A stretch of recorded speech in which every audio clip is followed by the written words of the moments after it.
Exodus 23, Sabbaths and festivals. We're past all the locusts. Yes. Okay. Oh, I even doggy-eared my page because we talked you. about it and I said I was Look at that. All right, we are ready to go. All right, sweet. Hi, Catherine. Hi, Liz. We've made it past Easter. Yay. We are Easter people, so we are living into it now, right?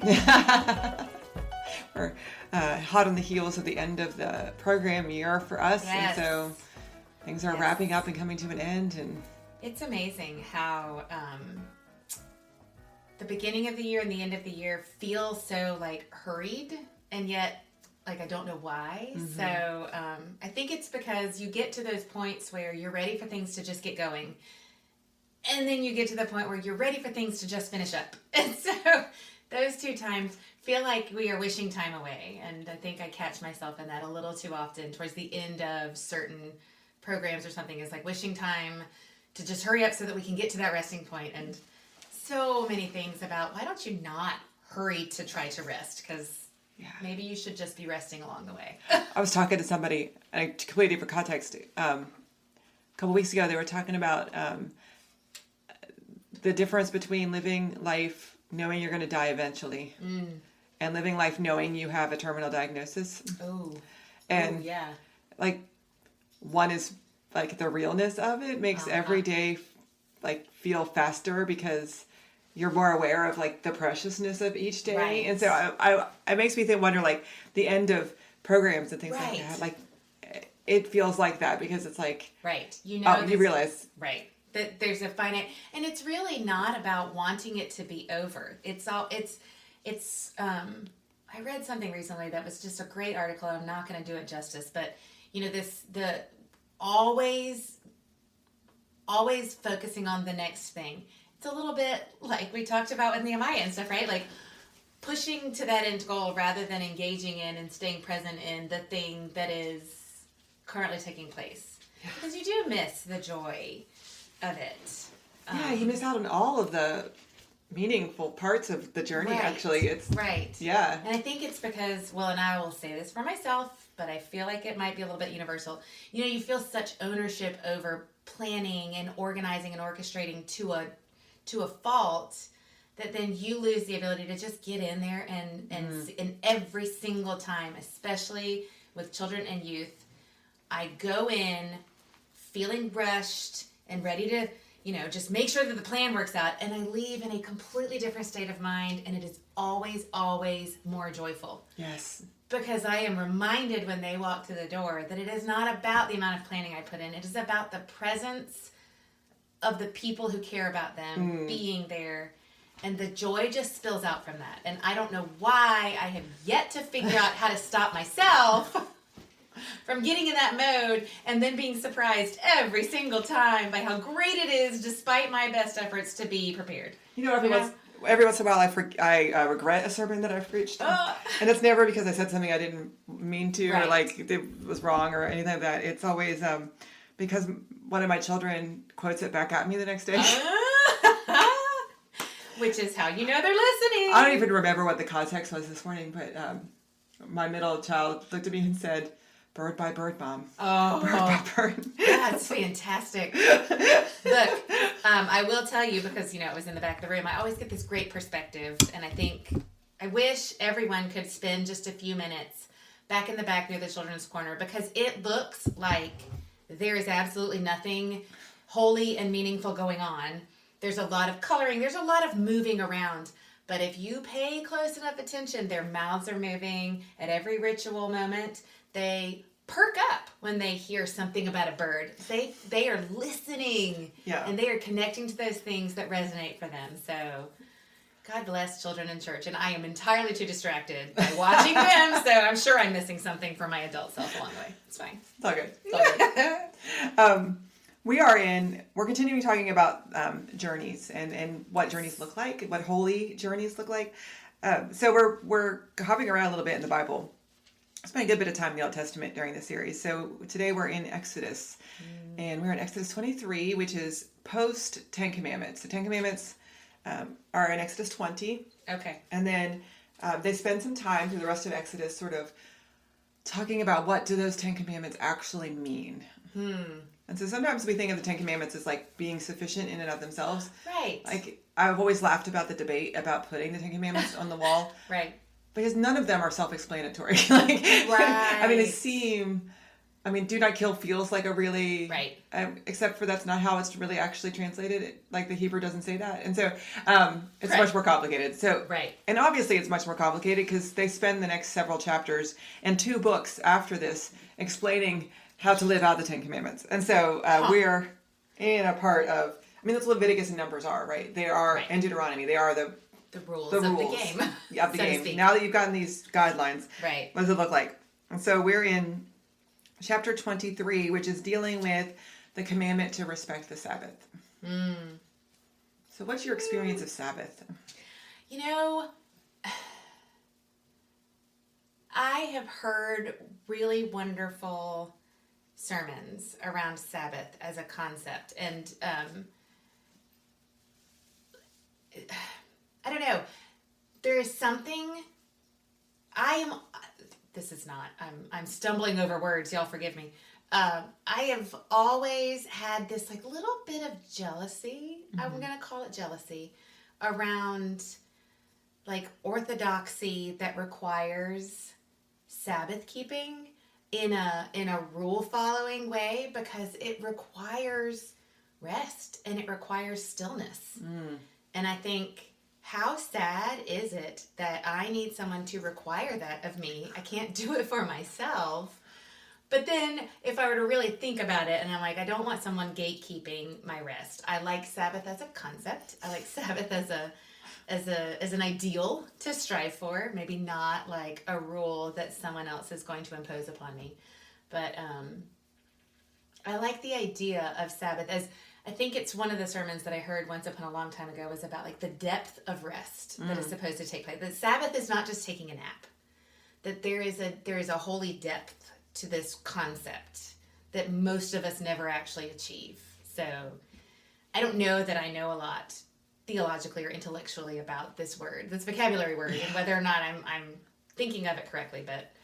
No, I think it's one of those words that is thrown around a lot. Yeah. And I think in American culture especially, we're really bad at resting. Yeah. My husband and I have this argument all the time. Again, because he grew up in the religion, and I think I've talked about this before, where work itself was holy. Right. And that the amount of work that you did equaled how holy you were. And so for him, resting feels like he's being sinful.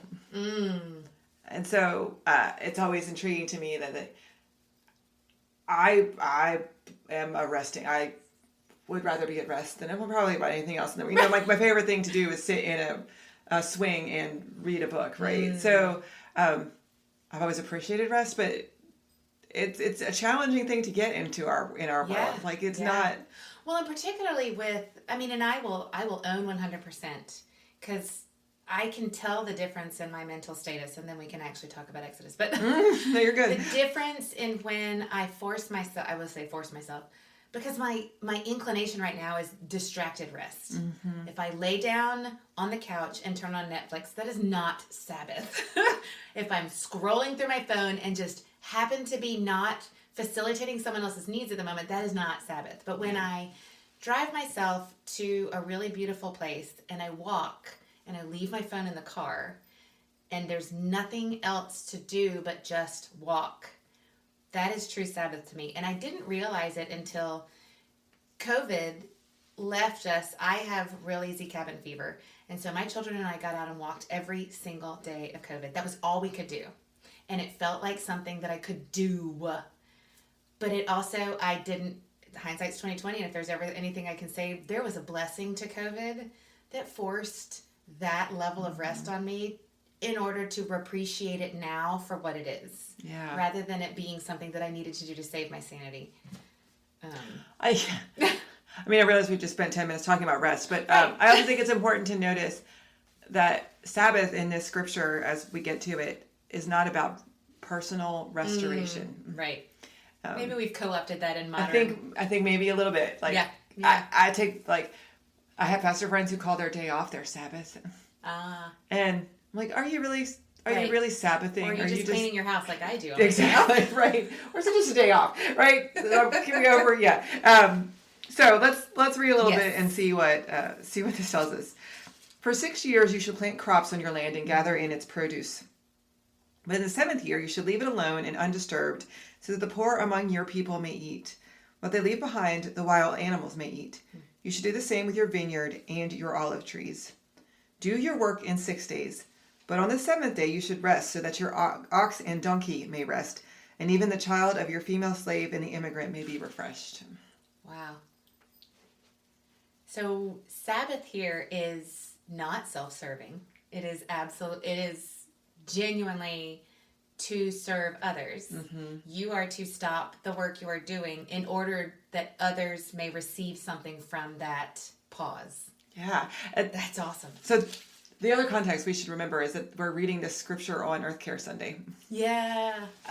And the reason that I picked that is because of this particular passage. We'll read more of it, but this particular part, because of the mutuality of responsibility, that when we work 7 days a week, what we're really doing is requiring other people to also work. Yeah. And creation has to work, and the animals that are around us have to work, and like the impact of our decisions goes so far beyond just like our decision to take a day off and to nap. Right. It's that we have responsibility to creation and to each other to maintain that boundary of the 6 days with the 7th day of restoration. Huh. That's great. You know, I really love thinking about Sabbath is not about you. Once again, I like being humbled by that. It's not actually about you. I think it's both. I think it's a mutuality. Yeah. No, when we remember that, my brother won't go to the grocery store on Sunday. Really? Yeah. Because he's in a more prescriptive religion, and that's what or denomination, and that's what they teach. Like, you don't make other people work. On Sabbath. So well, and that's the reality, is that someone's always going to have to work for your day off to be productive, aren't they? Yeah. Because what do you do on your day off? I know what I do. I go grocery shopping. I go to grocery shopping. Yep. I do chores. Yep. I get the things done I haven't gotten to do during the week. And so somebody has to be at the grocery store for me to buy the bananas. Yep. And so is it really rest? Is it a quality and holy rest? If it depends on somebody else's labor in order for that to happen. It's almost like a cost analysis to how you're living your faith. Mm-hmm. Or how you're defining Sabbath, because, I have to think on that for a minute. Because I think that's what's been what challenges me there is,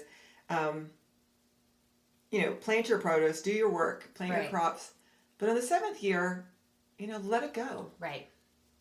So that the wild animals can eat, and that the person who doesn't have any food can eat. Right. A Sabbath is, in and of itself, it requires personal sacrifice. Right. Because what are you going to eat during the 7th year if you don't grow your crops? Right. What are you leaving behind? I mean, it sounds so. Isn't it sad that I'm like that? It sounds really lovely. Like, how simple is this command? You're right. Simple. Yet, how impossible would it be, given the way we live our lives now? How impossible would it feel to get back to that? Yeah. I mean, it goes back to your respect for the religions that are more prescriptive about your use of Sabbath. Yeah. Jeremy's grandmother wouldn't cook on Sunday. She cooked all day on Saturday. She cooked all day on Saturday. And the Amish have a tradition of eating together as a family on Sunday. Like, you gather the community together and everybody, you share. Right. And Sunday is a day off. Like, you do not work on Sunday. And that includes turning the oven on. Orthodox Jews have the same thing. You can't, I don't know if you've ever been in an Orthodox home, but if you go into an Orthodox kitchen, there's often 2 ovens. Yeah. Or there's a Sabbath mode on the oven. They can buy an oven that has a Sabbath mode in it, so that the oven will cook. Yeah. It's sort of like a crock pot with a delay. Right. So they can make everything on Saturday, put it in the oven, and then it'll cook for it. So the oven's doing the work. You don't have to touch it. Yeah, you don't have to touch it. And it's such a double-edged sword. It reminds me, I talked with our Club 4-5 kids met yesterday, and we were talking about peer pressure and how to know what good pressure versus like negative pressure felt like. And one of our kids had the most thoughtful answer. And her thing was all about like what it makes you feel internally. She's like, if you feel motivated to do better or to be better, that's positive pressure. If you feel like you have to do it just because, and so I'm sitting here applying that to this concept of Sabbath, of like the prescription. If you do it well, and if you have that undergirding of the holiness of it and the mutual respect of it, then it should be motivating. Mm-hmm. Even if it is a rule you're supposed to follow. But so how do we get to that place where we recognize that if you're doing it just because you have to, your motivation is not going to carry you into understanding the holiness and the meaning and the value in the other. Yeah, so just doing it for the sake of doing it is not enough. Yes. Yeah. Oh, I like that idea. Yeah. The motivation and the reason behind it really does matter to the quality of the experience. Right. And if you're just doing it to check the box off, then why even do it at all? Right. Yeah. Right. Oh, I like that idea. Yeah, that's so funny. And your feelings before or afterwards are not going to support you having a valuable Sabbath anyway. Yeah. Yeah, that's right. Right? Yeah. I mean, for years and years and years and years and years, I watched other people go running, right? And I'm like, they look like they're enjoying that. Right. Yeah. Like I see it. Right. And I notice like they seem to enjoy that. And you hear about the runner's high, right? And over and over again. And my daughter is in Girls on the Run. And so at the end of the season, they do a 5K together. That's a big celebration. Right. Which, like, what weird club is it that, like, the end of the... We're going to celebrate together by running 3 miles. Yeah. But it has challenged me to get running, to go to the gym and run. Because she has to have a running partner. And so I've been going, I'm on my, like, 4th week now. I had to miss a week because everybody in my family got the flu. Right. Right. But I'm getting to the place where, like, I'm not probably going to be able to run a 5K by the time it comes up. But, I'm better than I was. Mm-hmm. But I am starting to get that feeling of, like, going to, like, missing, if I don't get to go to the gym, it really affects me, like, my attitude for the day. And I'm like, I didn't get to go to the gym today. Yeah. And I didn't get to go get my run done. And I was complaining to my husband the other day. I was like, I know everybody's been sick, and it's Easter week, and we're all tired. And, but I'm really upset that I didn't get to go to the gym. And, like, so it's what you're talking about, is that the intrinsic motivation of doing it is the value. Right. Yeah. Right. Yeah. Even if it's something that costs you something. Right. Or that's painful, or that makes you sweat embarrassingly in front of people. Right. Right. Man, sweating so hard. Oh, man. So I think that's interesting, that the idea that the doing of it doesn't matter if it doesn't bring you that change in your soul. Right. Yeah. Right. I also think I'm intrigued by the on the 7th day you should rest, so your ox and donkey may rest. Mm-hmm. Okay. Yeah. Recognizing they're living beings with maybe creations not emotions of the Creator. Yeah. Right. I don't want to anthropomorphize them and like the ox has feelings, but I mean maybe it does. I don't know. But physical rest is something that all living beings need. Right? Exactly. Yeah. And even the child of your female slave and the immigrant may be refreshed. The inherent value that this is claiming for every part of creation. Right. And we have a responsibility under the 10 Commandments to care for every single part and to see the value in every single part and to own up our responsibility for the way our behavior affects their lives. Yep. It's not just an animal to be used. Right. Right. Yeah. Or a servant to be overlooked. And I mean, and I think about, why doesn't the Bible say that, blah, blah, blah. Well, okay, historical context here, right? So maybe that makes it even more valuable that you recognize that historically writing about even the slave girl's child or the immigrant, well, that would have been a big thing, correct? Like that would have been a rather bold statement given the value of certain people historically, contextually. Yeah, we see biblical slavery through the lens of the chattel slavery. Mm-hmm. I was going to say the American chattel slavery, but we were not the only one. So I don't want to I wouldn't lay that entirely at our feet. The African slave trade was worldwide. It was not just an American phenomenon. Right. So we should acknowledge that. However, we understand slavery through that lens. And that's not what this era of biblical slavery looks like. I mean, slavery in Exodus would have been the same. Like the slavery the Hebrew people experienced was probably very similar to the African slave trade experience. There's a commandment called the Year of Jubilee that's in, I say it's in Deuteronomy. Somebody will look that up and correct me. Right. But that commands in the 7th year, you must release your slave. Right. And so it was more of an indentured servitude idea. Right. I mean, I don't think they got released with money. I'd have to go back and look at that and do to look into that. But it was definitely a short-term experience. And often it was like the travelers through the land who needed work. And you were required to feed them and to care for them and to treat them with respect and dignity. And it wasn't like... The point was that it was a mutuality almost. Yeah. And so that's what this reinforces to me in some extent is it's like you have responsibility for the children of your servants and slaves. Right. Yeah. Right. Yeah. The lowest of your household, so to speak. Yeah. And the immigrant. Right. So you have responsibility for even the person in your land who you have no relationship with at all. You must treat all of them with respect. Yeah.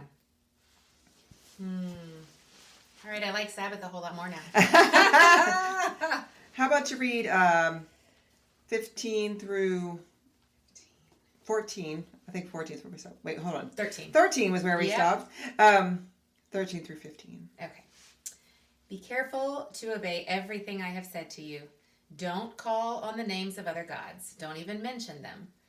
You should observe a festival for me 3 times a year. Observe the festival of unleavened bread as I commanded you. Eat unleavened bread for 7 days at the appointed time in the month of Abib. Sure. Yep.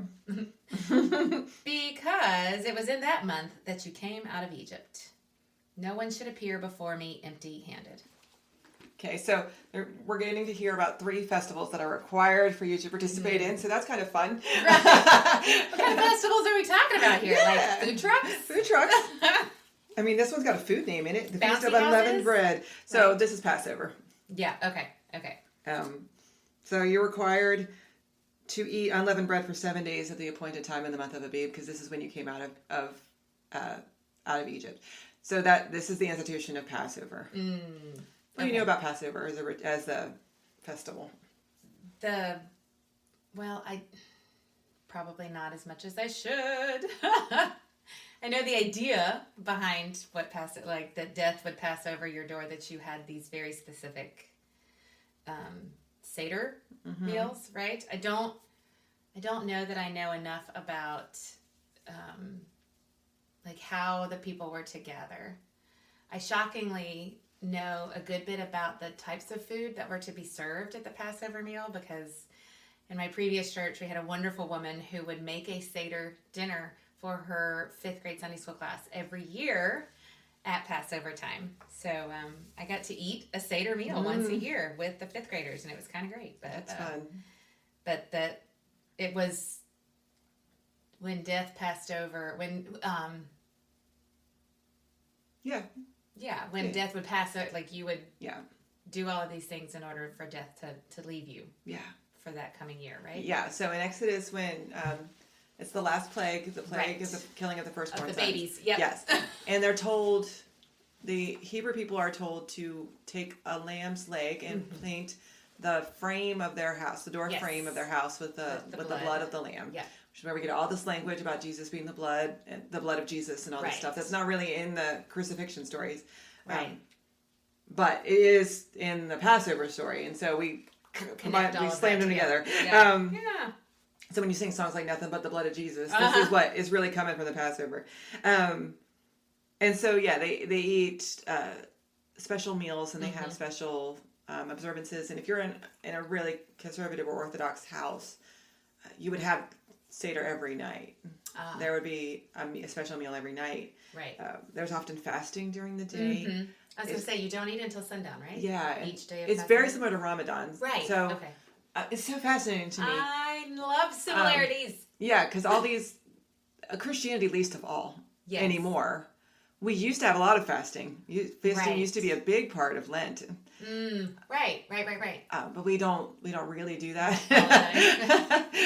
we lean into the grace thing now. Yeah. We lean into the grace thing. Right. You know, you might give up chocolate, but it's not really the same thing as like giving up all food for the day. Right. In periods of fasting, you wouldn't eat from sundown to sundown. Okay. Right. So you have a big meal at the end of the day at sundown, like a huge meal, like you eat 3,000 calories probably. Right. You eat all of your calories for the day, and then you wait until the next meal to eat. And so they observe this for 7 days. So it's a different kind of Sabbath. Right. So what's the Sabbath in this particular format? I mean, it's almost like what am I trying to say? A ceremonial sacrifice to God of sorts. It's sort of, so, it's again that ritual. Yeah. That you are giving up eating in order to observe gratitude. I'm assuming it is to be done out of gratitude for the salvation of humanity in this era of the plagues. Yeah. Right? I mean, really. You're focusing on, like, the whole idea behind a fast is that it clarifies when you don't have to worry about eating, when you don't have to worry about doing all of the work that comes around eating, all of those things. When that is, it has a way of focusing your mind on things. Right. And so the idea is that because you're choosing this sacrifice, it reminds you over and over again of the Passover experience, of the exile, the release of the exiles. And so the Seder meal rehearses the Passover experience. And so, like, the foods that they ate represent parts of the journey. So they have the bitter herbs that represent the tears in the desert, and they have the apples and there's apples and honey and lamb. There's usually lamb, and there's a couple other things, and they would drink different kinds of wine. Right. And, we did not have that at the no. Seder. Putting that out there, I think we had some grape juice. Yeah. Just clarify. And there'd be like an oil, like herb, oil made, and so all of those remind you of stations of the Passover experiences they had wandering through the deserts after the Passover. So that's the idea. That's what it is instituting here, and what God is saying to them is it's important that you take the time intentionally to remember. Yeah, which I love. Which is what we now say. I mean, that's one of my favorite things about. I'm sure not all communion tables say it, but the fact that communion tables so often say, do this in remembrance of me. We're supposed to take the time to be intentional and just stop for a second. Yeah, I think we see the word remembering and we think we turned it into a memorial meal as something that's happened in the past. And so we're remembering this action that Jesus did. And I've always wondered if it doesn't have a deeper meaning than that. It's not like... remember that time we went to the mall and bought shoes. Right. It's more of like in the act of remembering, we're also honoring and reflecting, and especially in the Presbyterian context where we talk about the meal, the real and substantial presence of Christ being present at the table. Right. Through the power of the Holy Spirit. So we don't go into any of that like transubstantiation stuff. Right. Or the Lutherans with the consubstantiation, where the idea is that Jesus wraps around the elements of the blood. So transubstantiation. I didn't know that one. I know. Yes. So transubstantiation is the literal transformation. Right. Yeah. So that is primarily Catholic at this point, right? Yeah. Mm-hmm. Okay. Yeah. I don't know if there's other Reformed traditions don't generally. No. Okay. It came in stages, essentially, this idea. Gotcha. And so the initial stage of this is that the body and blood of Christ, the bread literally turns into the body of Christ. The blood literally, the wine turns into blood at the table. And it's a literal, they call it an altar because it's literally a sacrifice. And the priest is literally sacrificing Jesus every single time that this happens. Which for me is a little like... I'm a little ew. Yeah. For all of that. Gross. And also like, I don't know that Jesus needs us to sacrifice him over and over again. So that's, that's my issue. Nope, I'm right there. Yeah. Luther had issues with that. Yeah. Luther really did. He said, like, that doesn't make any sense. Metaphysically, Right. The Bible doesn't talk about that anyway. Like, this is help me understand why. Why do you need this? Yeah.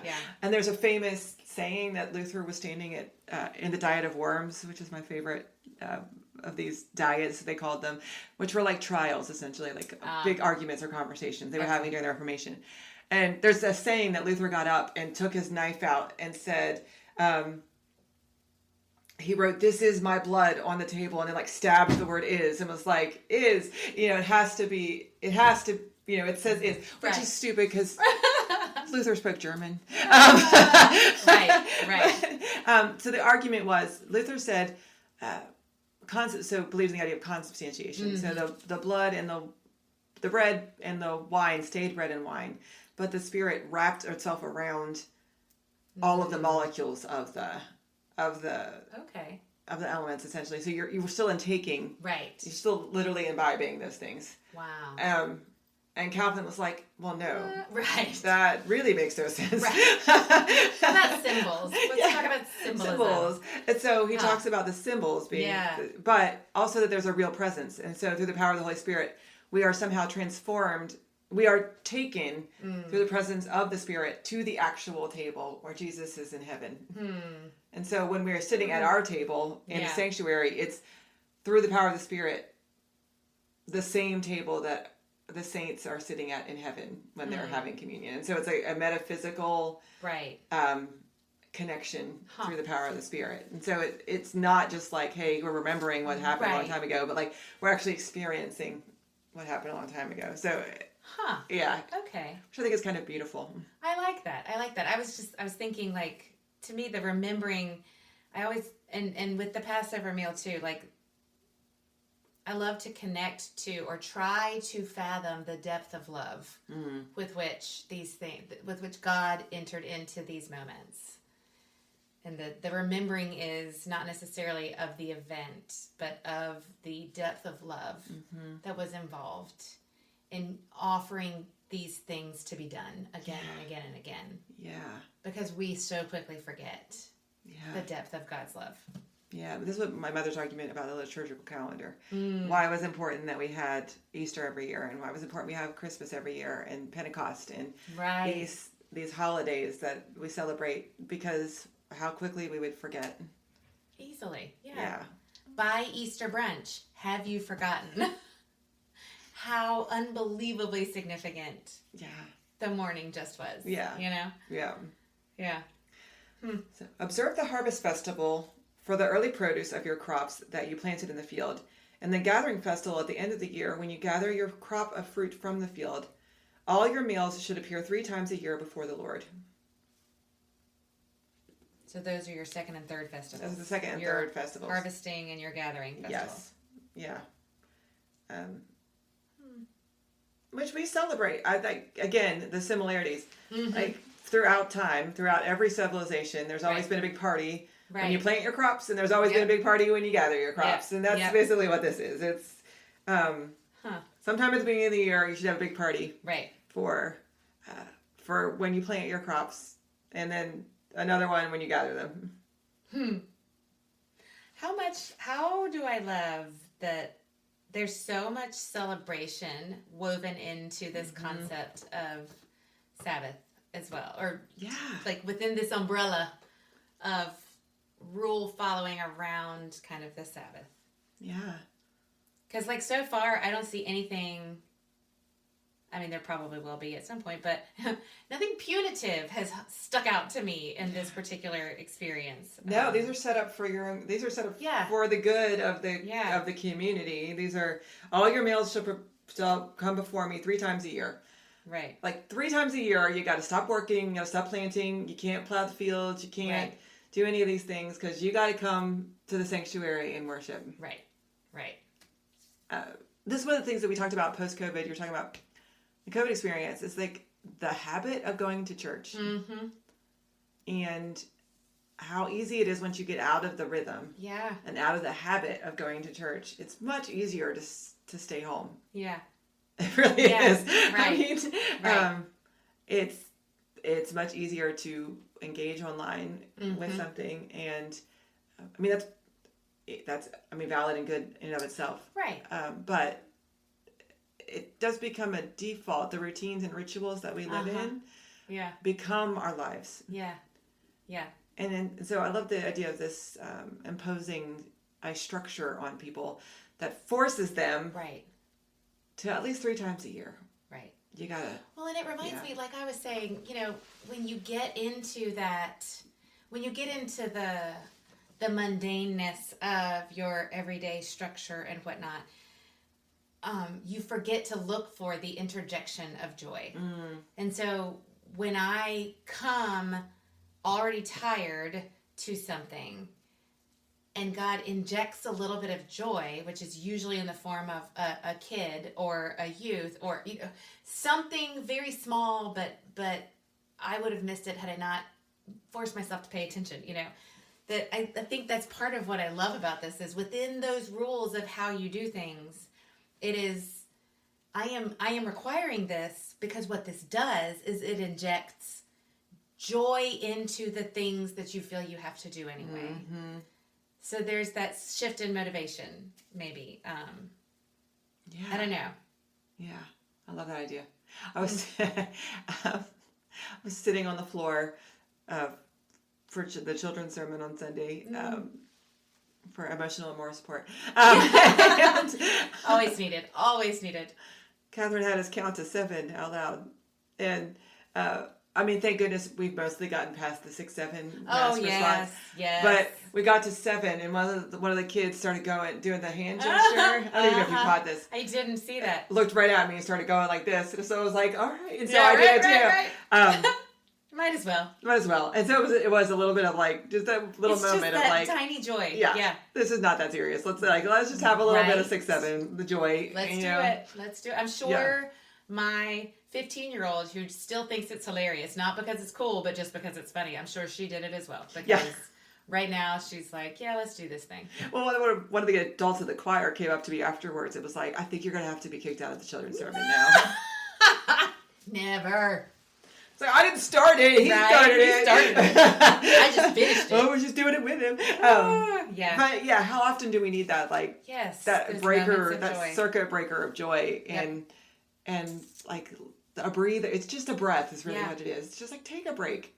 Well, and I think so. I will compliment your middle child. Apparently, just wandered to my husband and sat down next to him, like John had saved him the seat for worship yesterday, and it brought John so much joy. Apparently, they quietly chatted about things over the course of the worship together, and they just became friends. Because your son decided that this was a person he should sit next to that day. When did we lose the ability to just inject joy into our day like that? You're going to be my friend now. Yeah. Didn't ask, just told, right? You are my friend. That's how I want the world to be. I love that. Right? He got out of the car this morning. We forgot his lunch, so we had to go back to the house to get it. So I dropped his sister off, and then we went back to the house and got his lunch and came back. And so he got out of the way by himself, and the teachers come up to help the kids out of the car if they need it. My kids are old enough they don't need it. Right. But the gym teacher walked up and Isaac got out of the car and he just turned right at him. And I don't know what he was telling him, but he had a whole day of just right at it. And I'm sure that adult did not, but Isaac was going to tell him because that was his story. You're my friend now. There we go. I love that. Thank you. Yeah, it was wonderful. I think they both benefited from that moment. And the number of times that I have heard folks talk about we worry so much about so many things. And we worry about the still and quietness and reverence in the sanctuary. But I have watched an elderly person who has lost their spouse sit next to a young couple that stayed so worried the whole time about their toddler or their baby shuffling around and making noises, and all you see on that older adult's face is a smile. Yep. That injection of joy. I love that idea that joy in of itself is holy. Yeah. Yeah. I think sometimes we have this idea that joy is irreverent. Right. But I think what you're saying there is no, not at all. Actually, what God wants most of all for us is to experience joy. I think this passage I'm just going to say, this passage might be proof. What are you supposed to do for me? 3 festivals, not 3 funerals, not 3 worship services necessarily. No, granted, I know this is a translation, but I like the word festival because it makes me think of a party. Yeah. I mean, I don't know how else you would read that. Like, a festival is a party. Right. I feel like fairs and things, like we should have a Ferris wheel, you know? Exactly. That's what I'm saying. Popcorn in a bouncy house. Do it. The joy in and of itself is holy. It's a probably the closest reflection of what God hoped, I think, for creation, was that relationship and that celebration together. Oh, I love that idea. Yeah. So the last two verses are, don't offer the blood of my sacrifice with anything leavened. Don't let the fat of my festival offering be left over until the morning. Bring the best of your land's early produce to the Lord your God's temple. Don't boil a young goat in its mother's milk. All right. All right. There's some specifics around this. I'm okay with that. Like, that feels okay. There's some rules. Let's not make this festival let's not be gross about it. But, well, I mean, they're both reflective of, so they'll offer the blood of my sacrifice with anything leavened. So that's just remembering the idea of like the unleavened festival of unleavened bread. And then don't boil a young goat in its mother's milk. I feel like it's such an odd interjection. Right. There has to be some hygiene thing. There's some story behind that. But I do point that out to people. Like, if you're going to keep kosher, you're not allowed to eat the thing with its mother's milk. So you can't have cheeseburgers. Right? Interesting. So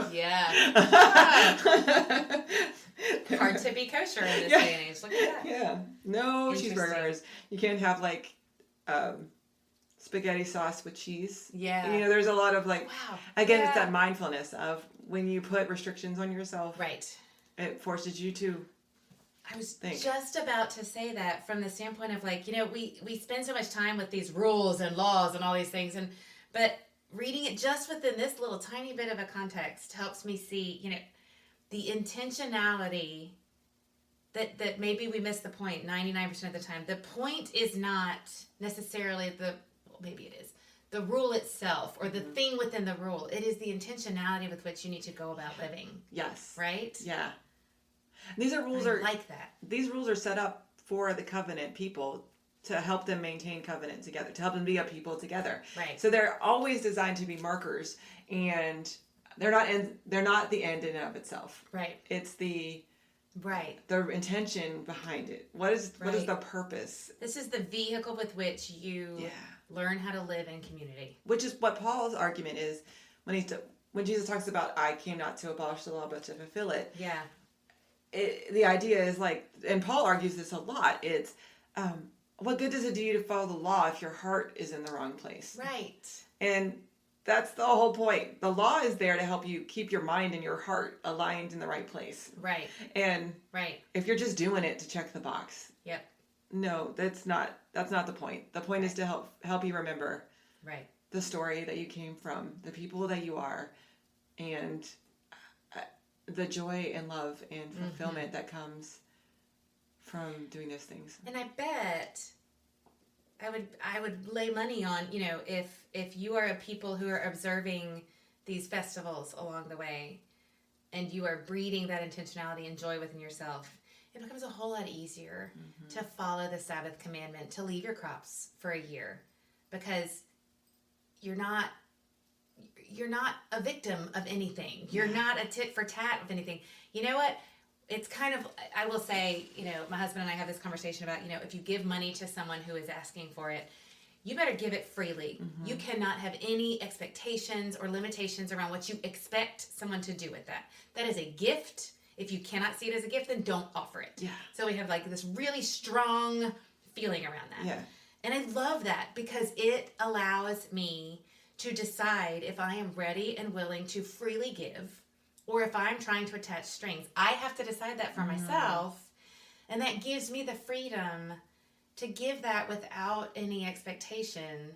And so I'm thinking about, you know, joy breeds joy, and expectation breeds expectation. So I think I've gone down a wrong tangent, but circling back, if you are living with this level of intentionality and you are finding that interjection of joy all along the way, all of a sudden the commandments around the Sabbath and the reasons behind having to stop working and having to give away and self-sacrifice, it doesn't become a burden.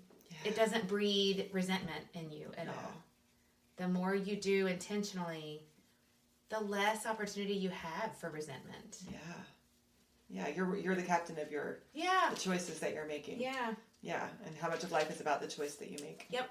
Yeah. And how much of it is you actually trying to be aware and intentional about your choices, rather than assuming that everything is imposed upon you. Yeah. Oh, yeah. You know? Yeah.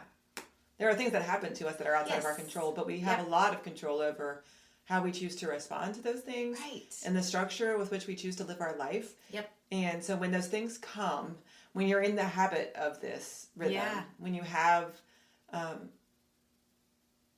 these celebrations and these moments that you've done your whole life, when the thing happens to you, that rhythm is a gift to you, because it's so deeply ingrained into who you are, and so then you're experiencing every festival of unleavened bread you've ever been to in your whole life, and you bring those feelings forward into the present. And so maybe this year is incredibly hard because you've lost a spouse, but you have all the memories of the Easters that were so joy-filled, and you bring that with you too. And so it does change, I think, how you experience and approach those huge moments in your life. I would argue, I mean, I will never convince everyone, and I know the church has done a lot of injury to a lot of people, the big C church. But I think that piece right there, the collective memory, is what you're missing when you're not a part of a beloved community. That collective joy, that if the church is working well, that is what you have surrounding you in those hard moments. You can show up to a space that is not going to expect any more of you than you have to give at the moment, and it's going to help you remember. It's going to help you remember that accumulated historical joy. We have 2 very recent widows in our congregation within the last week or 2. Yeah. Both of them were in worship on Sunday. Yeah. And there was joy. And they did experience joy. They also, their grief was recognized by their community, and they were not alone or isolated in any of that. But I was talking with one of them about how important it was to him to show up to the things that he'd always done, and how helpful he found going to the things going to Bible study like he always had done, and going to volunteer like he'd always done, and showing up on Sunday morning like he'd always done, and how important the rhythm of that was for him in the experience of his grief, and really touched my heart to hear that. There's something so beautiful about, it's almost, I don't know if I want to say that it's almost like within a beloved community, when you have that collective set of rituals within your own intentionality that I think grows with being a part of a beloved community, how you can almost never end up in wilderness. Yeah. Right? I mean, I'm sure you can. And there is always that breaking point. But yeah, your wilderness experience is very different when you're not going it alone. Yeah. So next week is Youth Sunday. Yes! So it's going to be great. We'll have a small break in our podcast because we're not doing anything. We're not doing it. I mean, there will be scripture read, but it's going to be a bunch of different scriptures that the youth are going to share with us. So we'll be back the week after that, which is May. No. I know. This year's gone so fast. It'll be May, and we're going to be in Deuteronomy. This is our... Oh, my. Yeah. I told you, we're hopping through. We're hopping through about rules. Yeah. This is about the Promised Land. Okay, good. I was going to say, how many words will I not be able to pronounce that reading? I'm going to have to practice ahead of time. So Deuteronomy 32, which is God telling them what the Promised Land is going to actually look like. And so, we're going to talk about... Milk and honey. What does our expectation of the end actually, like... Oh... How often do we reach the end of something and it's not what we expected it to be? Right. And so where's the golden streets? Exactly. Yeah. So that's what we're looking at in a couple weeks. So we'll see you then. See you then. Thanks, Katherine. Thank you.